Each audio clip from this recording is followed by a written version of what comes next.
and go. All right.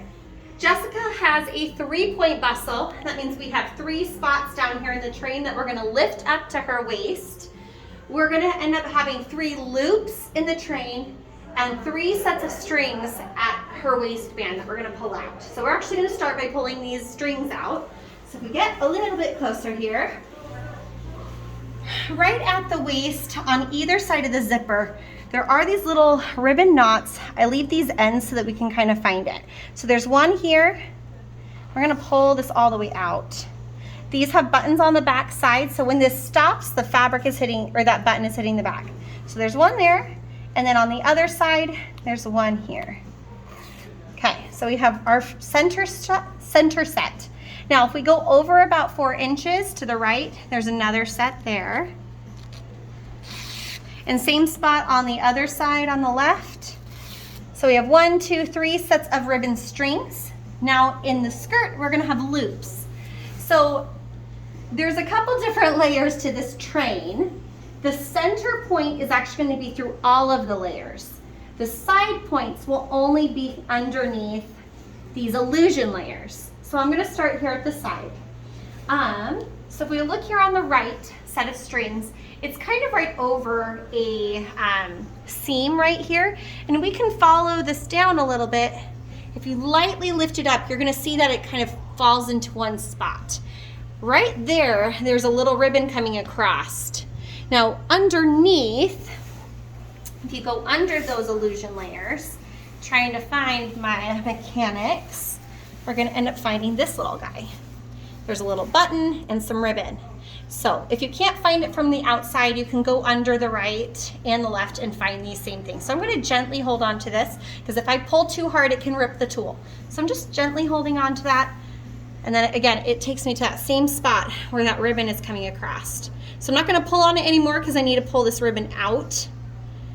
But that little button will stop this loop from getting any bigger. So now we have a little loop.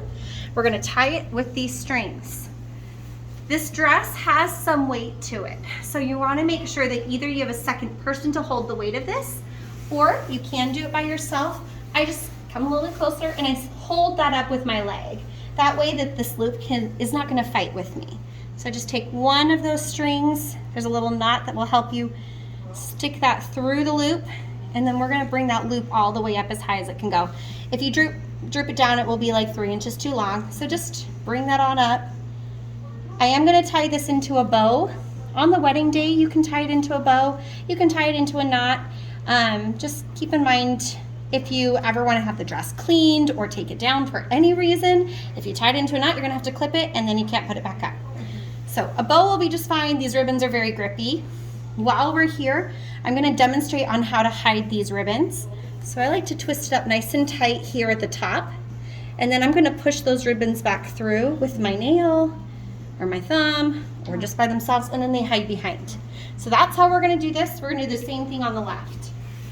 Because I know where it is, I'm not gonna go under, but if you feel like you get lost, you can do that. Again, it's right over a seam, and just down, that ribbon just kind of sticks out right here. So we're gonna do that same thing here. There we go. Now the center one is the exact same way. The only difference is it is over her zipper. So when it's time to get her out of the dress, you have to let that bustle point down. So if you tie it into a knot, you're gonna have to clip it. If you tie it into a bow, you can just be gentle and undo it to get her out of the dress. Again, you'll just twist those up, put them back behind her. All right, this one I do typically like looking underneath the lining layers. First thing you see here is this ribbon loop, not part of the bustle. It's a hang strap for when she's not wearing the dress.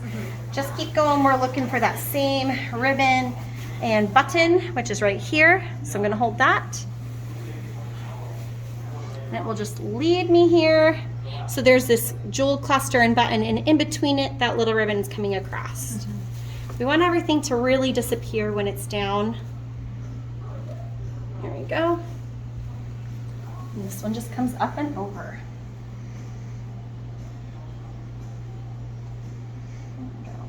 Once it's up, you don't normally have to do anything. But when the train, so if you're getting pictures at cake cutting or something that's going to display that train after it's been bustled, just like when this train's down, you have to fluff it out. So I'll kind of show you how to do that. I got that tied down a little bit longer, so on the wedding day, just kind of push that up a little bit more. To kind of fluff it, it's the same thought process. We want our center to come in front, so I'm finding that very back center of this. I'm gonna let that come in front. Now some of these other points can sometimes get stuck out like that. You'll find the center of that and push it down and below and kind of get all of those to go right where you want them in these pretty peaks. And that is her 3-point bustle.